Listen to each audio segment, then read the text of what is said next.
Olá, amores! Vamos prosseguir com a nossa conversa sobre a Primeira Guerra Mundial. Vamos agora para o quarto episódio. Então, esse episódio nós vamos falar sobre os principais fatos, as principais características das três fases da guerra. Ok? Vamos lá? Não esqueçam de dar as curtidas, se inscrever no canal, divulgar e ativar as notificações. Ok? Beijos! Bem, amores, vamos prosseguir com nossa conversa sobre a Primeira Guerra Mundial. No episódio anterior, nós vimos como se deu o início do conflito. Falamos sobre o fato considerado a causa imediata que deu início à Primeira Guerra Mundial, foi o atentado em Sarajevo, e vimos de que forma, de que maneira esse acontecimento acabou transformando um conflito regional entre dois países em um conflito mundial, na Primeira Guerra Mundial. Então, nós vimos como esse conflito ele foi se espalhando, se generalizando, ao ponto de se transformar na Primeira Guerra Mundial, envolvendo vários países. Nesse quarto episódio, nós vamos falar especificamente sobre as fases da guerra. Então, a Primeira Guerra Mundial, que durou de 14 a 18, 1914 a 1918, ela se divide nesse período em três grandes fases, em três períodos, três fases, e a gente vai falar sobre os principais fatos, principais acontecimentos de cada uma dessas fases, de cada uma desse período da Primeira Guerra Mundial. Então, a primeira fase, ela foi exatamente o primeiro ano da guerra. Vai de meados de junho de 1914, quando iniciou o conflito, até meados de 1915. Então, é o primeiro ano do conflito. A primeira fase é conhecida também como Guerra Relâmpago. Por quê? Porque ela foi caracterizada por um rápido avanço da ofensiva alemã. A Alemanha, ela sabia que a guerra, ela sabia que quando entrasse no conflito, a guerra ia se generalizar pelas políticas de aliança, como a gente já viu, pelos blocos de aliança, e aí ela estava super, hiper preparada. Então, o exército alemão, ele herdou a organização do antigo exército prussiano. A Prússia, o exército prussiano, sempre foi caracterizado por ser um exército extremamente organizado, disciplinado, bem preparado, resistente. Então, a Alemanha unificada herdou essa organização do exército da Prússia, do exército prussiano. E aí, assim que a guerra começou, assim que a Alemanha entrou no conflito, ela vai proceder o plano de guerra, que se caracterizava por uma rápida ofensiva, quer dizer, não deixava os adversários respirarem. Então, ela já avançou rapidamente em direção à Europa Ocidental, em direção principalmente à França. Quando a França entra na guerra, que já era uma inimiga da Alemanha tradicional, desde a época da Guerra Franco-Prussiana. Então, quando a França entra em socorro da Rússia e da Sérvia, faz com que a Alemanha entre na guerra, a Alemanha também entrou na guerra. Então, a primeira ofensiva, a grande ofensiva da Alemanha foi exatamente invadir a França. E, para isso, ela põe em prática uma estratégia, um plano de guerra conhecido como Plano Schlieffen. Eu já disse no episódio anterior que, a partir da Primeira Guerra Mundial, passou a ser uma característica se batizarem as ofensivas de guerra, os planos, as estratégias, com codinomes, com pseudônimos. Isso vai ser muito útil, principalmente para driblar a questão da espionagem, que vai ser um capítulo à parte, aí tanto na Primeira quanto na Segunda Guerra Mundial. Então, o plano Schlieffen ele consistia em invadir a França, mas para o exército alemão invadir a França, obrigatoriamente ele teve que passar pelo território da Bélgica, quebrando aí a neutralidade belga. Então, a Bélgica ela não estava neutra na guerra, mas teve seu território invadido pelas tropas alemãs. Isso, obviamente, a gente já comentou assim, en passant, ou seja, de modo rápido no episódio anterior, essa quebra da neutralidade belga vai acabar gerando a entrada da Grã-Bretanha no conflito. Então, o Reino Unido, a Grã-Bretanha, liderado pela Inglaterra, entra no conflito. Por quê? Porque a Bélgica era aliada tradicional da Grã-Bretanha. Então, ela entra para socorrer a sua aliada, e a gente já falou a importância disso. A entrada da Inglaterra no conflito, ao lado dos países da Tríplice Entente, ao qual ela estava ligada, né, a França e a Rússia, a entrada da Inglaterra, da Grã-Bretanha, acabou levando à mundialização do conflito. O conflito se torna internacional. Por quê? Porque com a Grã-Bretanha entraram também todas as suas colônias, todos os países aliados faziam parte da comunidade de países britânicos e colônias britânicas. Então, entrou também aí a Índia, a África do Sul, Canadá, então os países que eram ligados, direto ou indiretamente, ao Império Britânico. Então, a guerra se torna, então, a partir de então, mundial.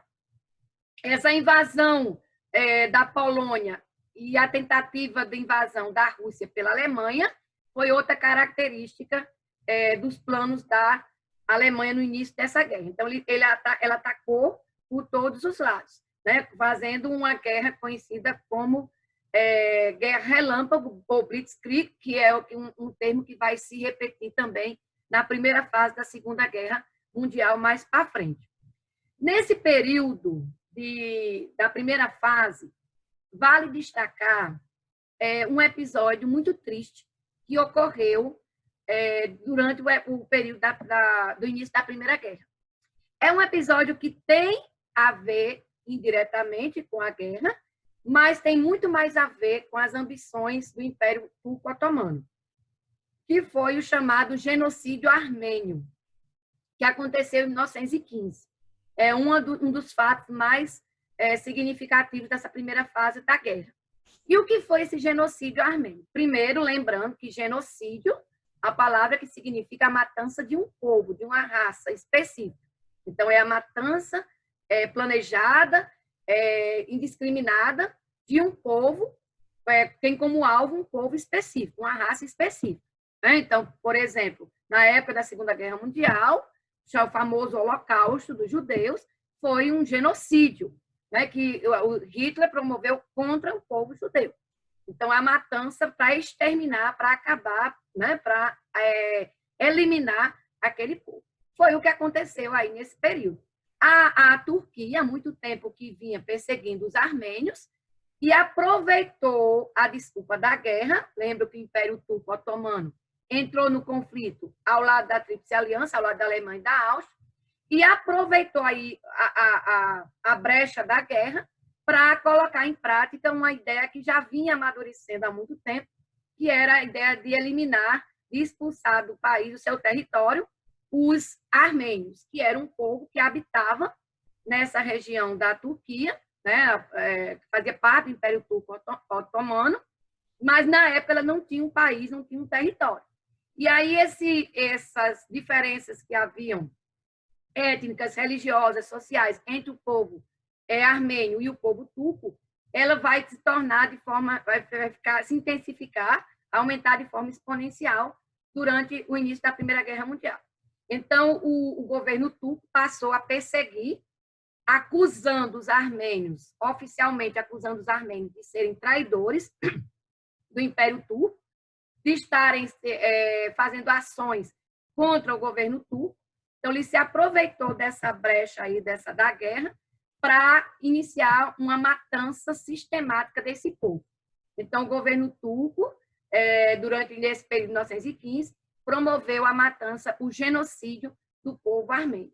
Então, homens foram fuzilados, mulheres enforcados, mulheres foram violentadas. Então, houve uma série de atrocidades, culminando com a expulsão desse povo do território turco, né, que é a chamada Marcha da Morte, que a gente vai falar mais para frente.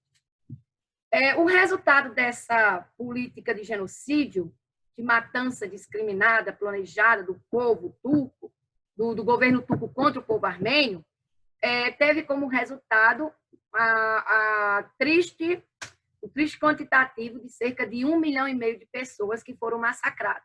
Então, foram estimados em 1,5 milhão o número de armênios que foram mortos, foram massacrados durante essa ofensiva do governo turco.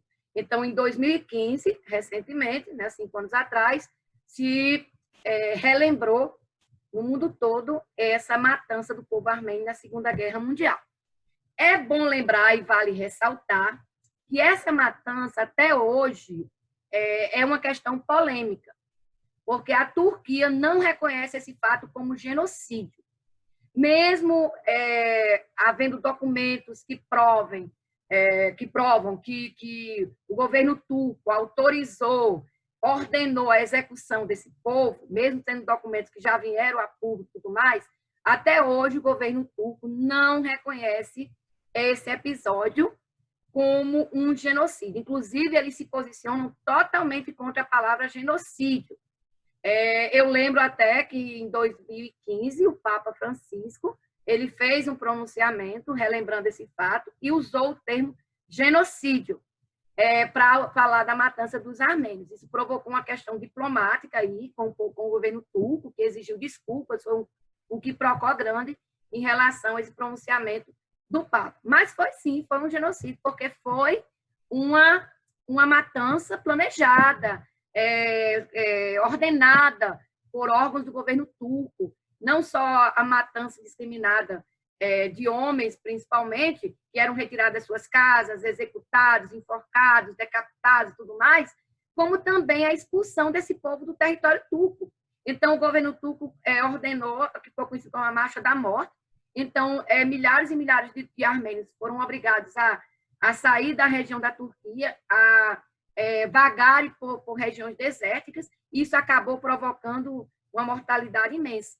Então, esse povo, houve um exílio, um êxodo muito grande, esse povo se espalhou pelo mundo.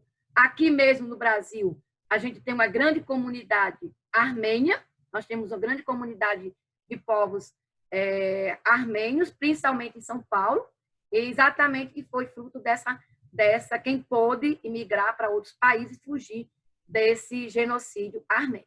Mas torno a dizer, apesar da gente utilizar, o historiador utilizar isso como genocídio, o governo turco não reconhece esse fato. Eles consideram que isso foi fruto da guerra, que foi um episódio, uma consequência dos fatos que aconteceram na guerra nesse período, ok?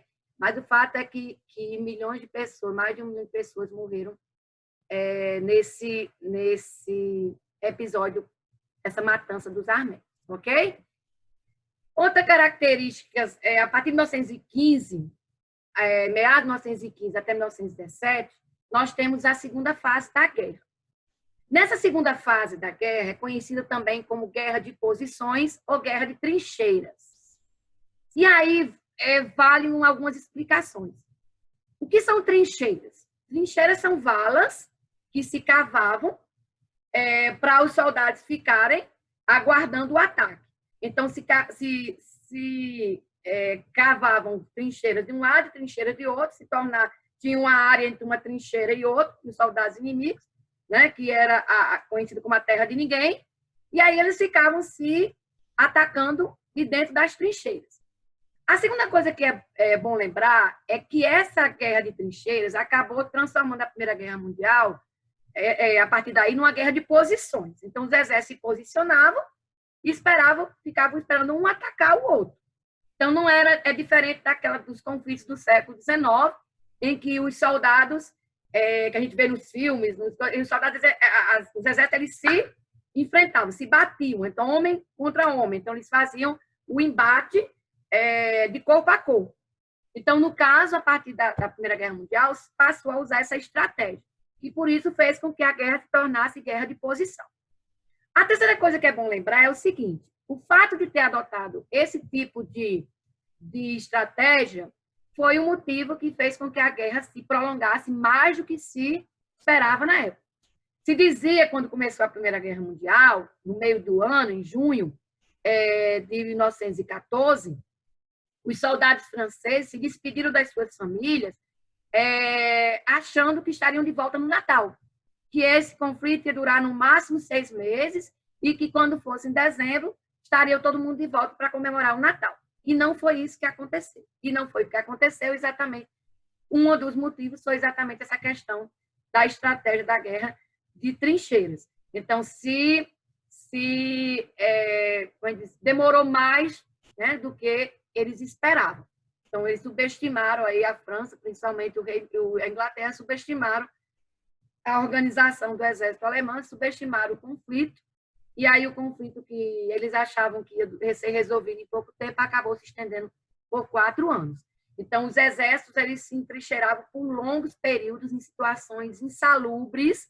A gente vai ver mais para frente, as trincheiras eram locais insalubres, onde os soldados eles conviviam com todo tipo de situação, as mais precárias possíveis, e isso fez com que muitos soldados morressem, não só por conta de ferimentos da guerra, mas também por conta dessas condições das chamadas trincheiras.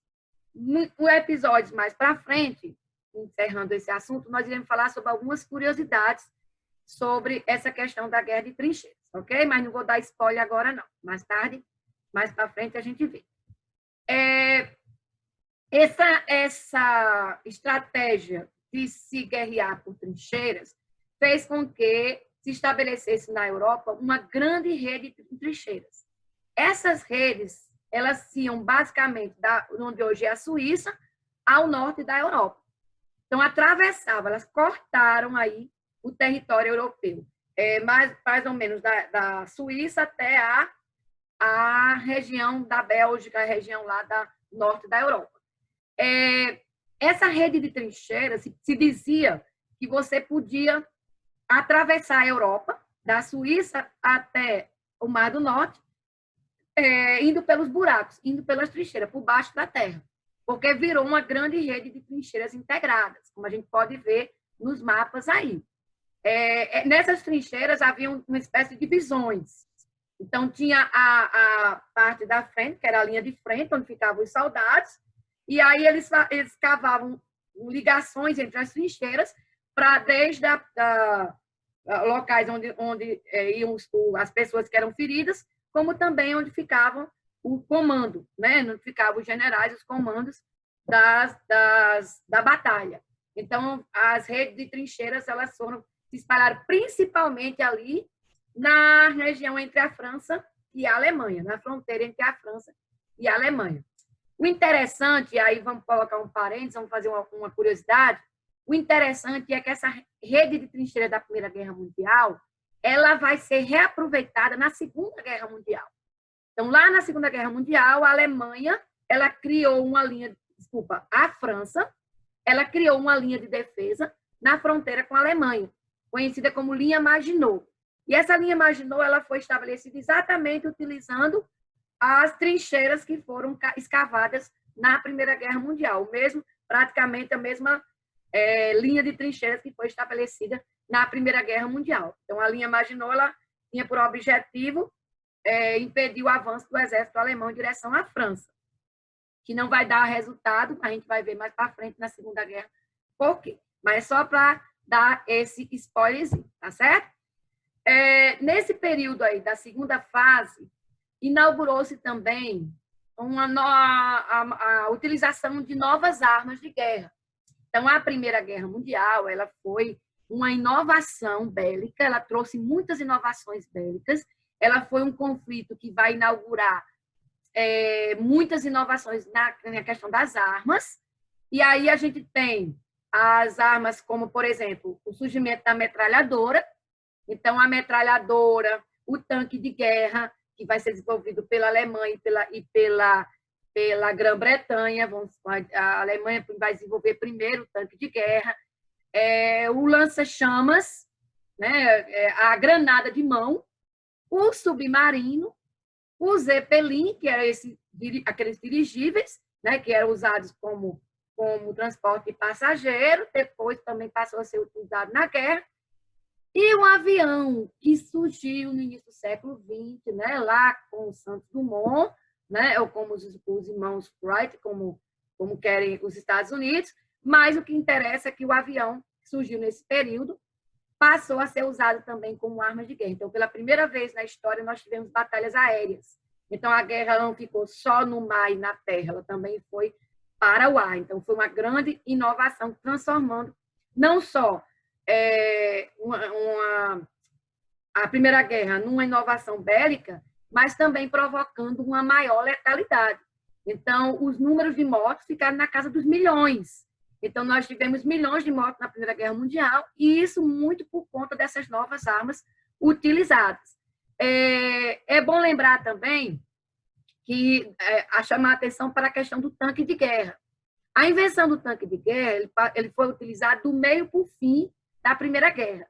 E aí foi ele que provocou a transição da segunda fase para a terceira fase, da guerra de posição para a guerra de movimento. Por quê? Porque o tanque de guerra ele passou a ser usado para passar por cima das trincheiras e forçar os soldados ao embate. Então, tirar os soldados da trincheira e forçar o embate. Então, por isso que a utilização dos tanques de guerra na metade da guerra, né, da segunda para a terceira fase, foi crucial para dar movimento ao conflito, né, vamos dizer assim, resolver. Como a gente vai ver algumas batalhas, ele foi bastante utilizado. A gente vai ver nas principais batalhas no próximo episódio, que a gente vai ver as principais batalhas da Primeira Guerra Mundial. E as batalhas em que ele passou a ser utilizado já foi exatamente no final do conflito, tá bom? Só uma outra curiosidade, o Santos Dumont, ele ficou muito deprimido quando a sua invenção, a invenção que ele considerava sua, que é o avião, passou a ser utilizado para matar, passou a ser utilizado como arma de guerra. Então, foi uma das causas que levaram, acredita-se, foi uma das causas que levaram à depressão de Santos Dumont, que culminou com o seu suicídio. Né? Então, é uma das hipóteses daí. Mas o que interessa é que essas armas todas, né, fizeram com que não só a guerra se estendesse por muito mais tempo também, mas também se tornou a guerra mais letal da história até aquela época, ok? Nesse período da segunda fase, como a gente está falando aqui das batalhas aéreas, obviamente, ocorreu batalhas em todos, nos céus, principalmente, e aí essa atuação nas batalhas aéreas, a gente deve destacar a atuação do lado da Alemanha, do chamado barão Manfred von Richthofen. Esse barão Manfred von Richthofen ficou conhecido como Barão Vermelho. Ele era um nobre, apaixonado por aviação e por guerra, que se alistou na Alemanha, no exército alemão, e colocou o seu próprio avião, que ele tinha mandado fabricar para ele, colocou para batalhar pela Alemanha. Como o avião era vermelho, ele ficou conhecido como Barão Vermelho e trouxe muitas vitórias para o exército alemão, contribuiu muito para as vitórias do exército alemão, dando apoio no ar, e muitas das batalhas aéreas foram vencidas exatamente por ele, até que ele foi abatido, né, e acabou morrendo numa dessas batalhas. Mas passou para a história como o Barão Vermelho, o Barão Manfred von Richthofen, que era esse que lutou ao lado da Alemanha, ok? Então, daí a origem daquela antiga banda de rock chamada Barão Vermelho, de onde surgiu o cantor Cazuza, que era o vocalista dessa banda. Isso é só para quem é da época, sabe disso, ok? Nós temos ainda nesse período a inauguração de novo tipo de guerra, a guerra química, que foi outro fator muito triste da Primeira Guerra Mundial. Se inaugurou o uso de armas químicas em grande escala. Os países desenvolveram esse tipo de armas, em especial o gás cloro, que foi a primeira arma química utilizada em um conflito. Além do gás cloro, o gás mostarda, o lacrimogênio e o gás fogênio. Então, esses gases, eles acabam inaugurando a era da guerra química. Essas armas foram utilizadas pela primeira vez em 1915, na chamada Primeira Batalha de Ypres. A Batalha de Ypres fica na planície de Ypres, foi realizada na planície de Ypres, na Bélgica, em 1915. Teve duas batalhas nessa região. Na primeira, em 1915, foi utilizado pela primeira vez o gás de cloro. Como é que eles utilizavam essas armas químicas? Eles usavam essas armas que eram exatamente para forçar os soldados a saírem das trincheiras e serem mortos pelo ataque da trincheira inimiga. Só que, assim, não era uma arma muito eficiente e também podia se tornar podia reverter contra o próprio exército que utilizava. Vou explicar por quê. O gás, usava-se o vento, quando o vento estava a favor, né, ou seja, contra a trincheira inimiga, a favor do exército que estava utilizando, eles colocavam o gás para o vento levar, soprar em direção às trincheiras inimigas. Mas, depender da natureza, é uma incógnita. E, às vezes, o que acontecia? Dava uma reviravolta no vento, e aí o gás acabava indo para a própria trincheira, a sua própria trincheira. Então, era uma coisa muito relativa, muito difícil de prever, imprevisível, né? E, por isso, às vezes, o tiro saía pela culatra. Às vezes, o negócio saía ao contrário do que se pretendia. É óbvio que a utilização de armas químicas, como a gente pode observar aí nas imagens, o gás de cloro, o gás mostarda, eles provocam lesões quando eles não matam, né, por inalação, eles acabam matando, a pessoa morre por derrame no pulmão, porque o gás provoca queimaduras internas e a pessoa morre com hemorragia interna, derrame no pulmão e tudo mais, asfixiado também, ou pode provocar queimaduras, como a gente percebe aí, lesões, queimaduras horríveis, né? Então, por isso que a arma química ela foi banida dos conflitos depois da Primeira Guerra Mundial, né? Existem convenções, como a Convenção de Genebra, que trata sobre a utilização desse tipo de armamento. Agora, ser banida não significa dizer que ela não exista mais, ok? Ela foi banida de ser utilizada em conflitos, o uso dela em conflitos é considerado ilegal, mas os países têm um grande arsenal dessas armas químicas. Estados Unidos, Rússia, China, todos esses países eles têm uma grande quantidade desse tipo de armas, né? Eu quero lembrar, há poucos anos atrás, nós tivemos a utilização de gás de cloro, de armas químicas, na guerra da Síria. Então, o exército Bashar al-Assad usou há pouco tempo contra uma cidade, né, uma vila, matando crianças, mulheres, idosos, utilizando esse tipo de armamento, que foi muito criticado, foi muito repudiado no mundo todo, mas os mesmos países que repudiam, o caso dos Estados Unidos, por exemplo, os mesmos países que repudiam o uso desse tipo de arma, têm grande quantidade nesses países, um arsenal imenso desse tipo de arma, certo? Existe a proibição, mas ela foi banida de ser utilizada, né, proibida a sua utilização, mas os países todos eles têm uma grande quantidade desse tipo de armas. Então, justamente por conta dessas armas químicas que passou a utilizar aquelas máscaras de gás, né, que é considerado um dos símbolos da Primeira Guerra Mundial, né, aquelas pessoas com aquela máscara, com aquele tubo, né, que é considerado como um dos símbolos da Primeira Guerra Mundial, ok? Em 1915 a 17, que é exatamente a segunda fase, é a fase também que a guerra vai se espalhando cada vez mais. Outros países vão entrando no conflito. Entre esses países, a gente tem a entrada de Portugal. Então, Portugal entra na Primeira Guerra Mundial. Portugal, recém-saído de derrubada a monarquia, em 1910 tinha acabado a monarquia em Portugal, estava na Primeira República Portuguesa. Portugal se alia aí ao lado da Tríplice Entente e também entra na guerra. A Grécia também, o Japão, como a gente já falou, motivado por interesses territoriais, aí, queria abocanhar aí colônias da Alemanha na China. E entre esses países, nós entramos também no conflito.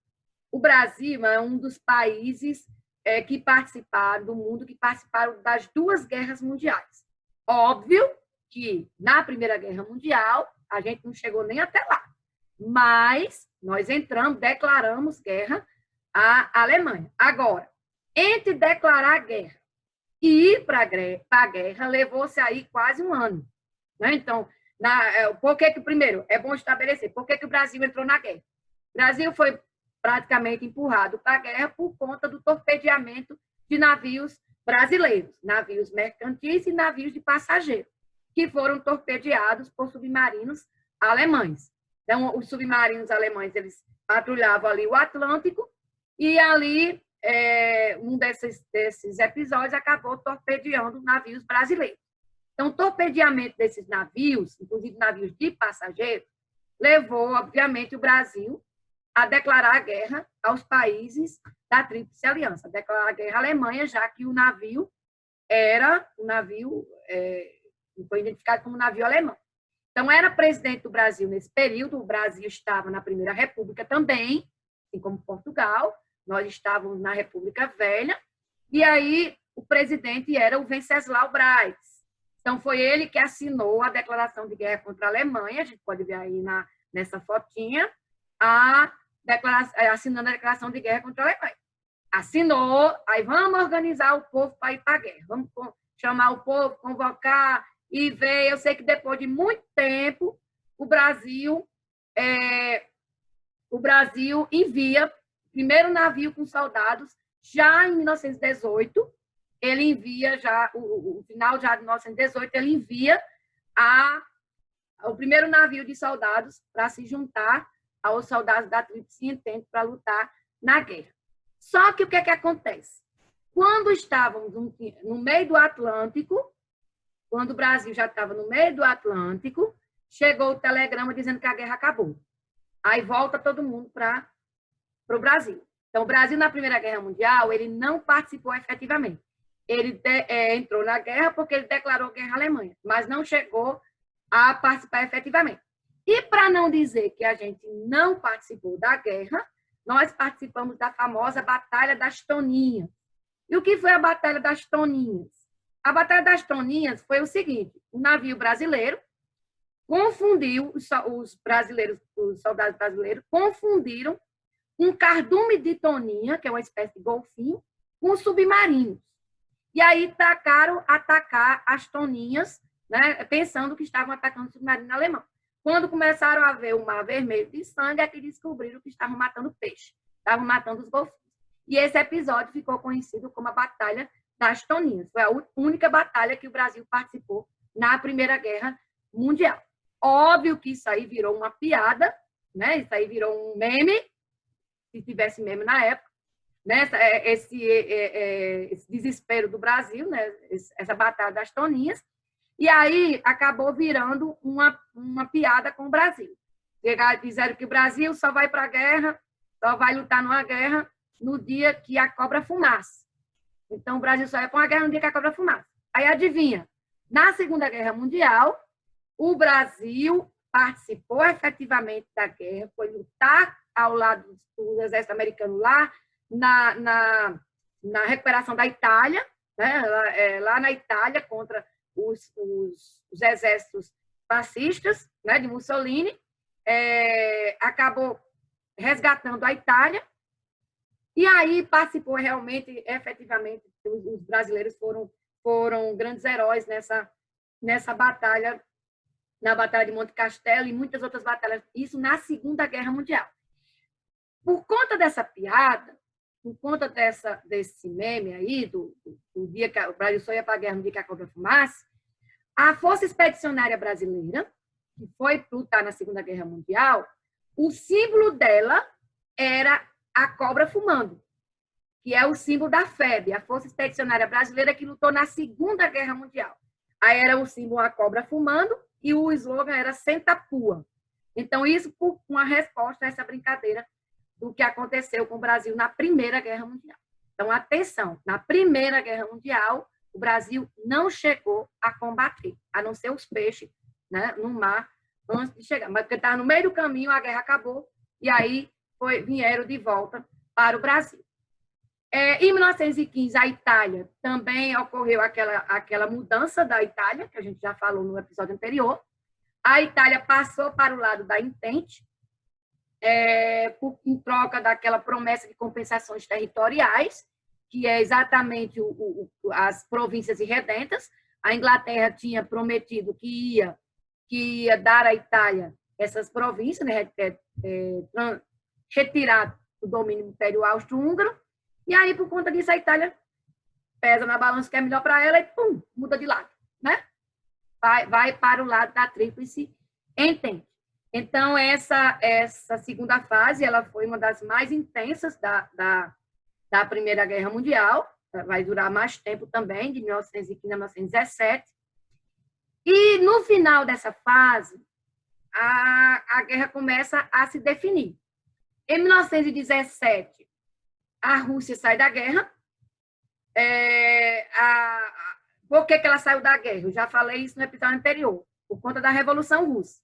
Então, esse ano, 1917, em fevereiro, início do ano, fevereiro, março, teve a primeira Revolução Russa, a Revolução Menchevique, que manteve o país na guerra, mesmo contra toda a opinião pública da época. E em outubro, novembro do mesmo ano, 1917, estourou a Revolução Bolchevique, que é aquela que foi liderada por Lenin, Stalin, Trotsky, os líderes da Revolução Russa. E aí, Lenin, quando assumiu, a primeira ação dele foi retirar a Rússia da guerra. Então, ele tira a Rússia da guerra, assina em separado um tratado de rendição, um tratado em separado com a Alemanha, chamado Tratado de Brest-Litovsk. E é óbvio que esse tratado foi extremamente prejudicial para a Rússia, em termos territoriais. A Rússia, eu já disse, a Rússia perdeu territórios como a Finlândia, as repúblicas bálticas, Letônia, Lituânia, Estônia. Então, perdeu muitos territórios que pertenciam ao antigo Império Russo. Mas a Rússia saiu da guerra e foi tratar dos assuntos internos após a Revolução Russa. Nesse período, entra aí um protagonista que vai decidir a guerra, que foi os Estados Unidos da América. Entraram no conflito a favor da Tríplice Entente.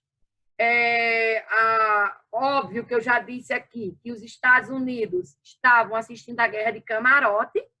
Os Estados Unidos foi quem mais se beneficiou do conflito, foi o exército que teve menor perda de vidas humanas, não teve guerra no seu território, ao contrário do que aconteceu na Europa, que ficou devastada, arrasada, arruinada. Mesmo os países que venceram ficaram arrasados.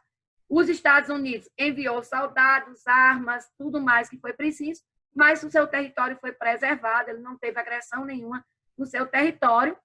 Estava lucrando fabulosamente com a guerra, sem dúvida nenhuma. Então, ele estava lutando, estava lucrando com isso, enviando alimentos, enviando produtos para armas, vendendo armas para os países em guerra. Então, ele estava lá numa boa, só lucrando. Mas, aí, em 1917, ele entra na guerra também, com a saída da Rússia. E aí começa também a questão do... E aí é interessante eu vou colocar uma curiosidade, ok? A figura do Tio Sam, que é essa figura que vocês estão olhando aí, que é o avatar dos Estados Unidos, é o símbolo dos Estados Unidos, o Tio Sam, ele foi criado exatamente nesse período. Então, ele foi criado como uma propaganda, uma peça publicitária, que passou a ser usado depois para convocar o pessoal para a guerra. Então, como tem esse cartaz aí, eu quero você nas Forças Armadas Americanas. Então, ele fez toda a propaganda para convocar as pessoas para se alistarem na guerra. Então, esse velhinho aí de barbicha, com as cores da bandeira americana, ele foi criado com uma peça publicitária no final do século XIX e passou a ser utilizado como o símbolo dos Estados Unidos, né, na convocação da Primeira Guerra Mundial. E, a partir daí, ele se torna associado aos Estados Unidos. Então, é chamado de Tio Sam e se torna o avatar do país dos Estados Unidos da América. Até hoje, Tio Sam é considerado o símbolo, o avatar que representa os Estados Unidos da América. Então, exatamente surgiu nesse período aí, certo? Em 1917, nós entramos na última fase da guerra. 1917 até 1918, nós entramos na última fase da guerra, na última fase do conflito, que termina no dia 11 de novembro de 1918, com a rendição da Alemanha. Essa fase, ela é conhecida como a Guerra de Movimento. Aquilo que eu já disse, com a invenção dos tanques de guerra, os exércitos eles se obrigaram a sair daquelas posições entrincheiradas e passaram a se enfrentarem. Então, passou a se estabelecer o enfrentamento dos exércitos, é chamado de guerra de movimentos. Nesse período, a Alemanha e os seus aliados, o Império Austro-Húngaro, o Império Otomano, os aliados, de um modo geral, eles já estavam bastante debilitados, cada um com seus problemas. Eu cito o caso do Império Otomano, por exemplo, que a partir da metade da guerra, de 1916, 1917, desculpa, ele passou a ter que enfrentar não só a questão da guerra em si, mas ter que enfrentar várias e sucessivas revoltas dos países árabes, né, que queriam sair do domínio do Império Turco. Então, ele estava aí enfrentando, vamos dizer assim, uma guerra em duas frentes. Essas vitórias sucessivas da Tríplice Entente acabou isolando a Alemanha. A Alemanha acabou perdendo assim, o apoio do Império Turco, do Império Austro-Húngaro, se tornou isolada. A entrada dos Estados Unidos, com um exército mais descansado, com mais armas, com mais uma organização, uma disciplina melhor. Os exércitos, lembrando que já vinham aí de França, Inglaterra, os outros exércitos já vinham aí de 3 anos de guerra, né? Então, os Estados Unidos entram já no final, todo mundo descansado, deu um novo fôlego à guerra, novas armas, deu um novo fôlego no conflito, e o resultado não podia ser outro. A Alemanha se rende em 11 de novembro de 1918, que é considerado aí o dia da vitória na Primeira Guerra Mundial. A rendição da Alemanha marca o fim da guerra, ok? Então, a gente vai, no próximo episódio, nós iremos falar sobre as principais batalhas da Primeira Guerra Mundial. Óbvio, não são todas, mas a gente vai ver aquelas que foram mais significativas, as suas características, né, para a gente ver também como se deu as consequências dessa guerra, o que teve como consequência esse conflito. Ok, amores? Então, até o próximo episódio.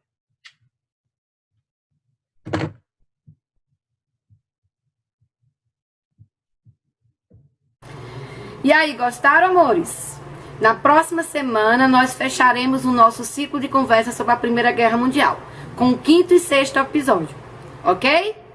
Então, beijos, não esqueçam, se cuidem, se puderem, fiquem em casa e usem máscara quando forem sair, tá bom, amores? Meu povo, se cuide. Beijo.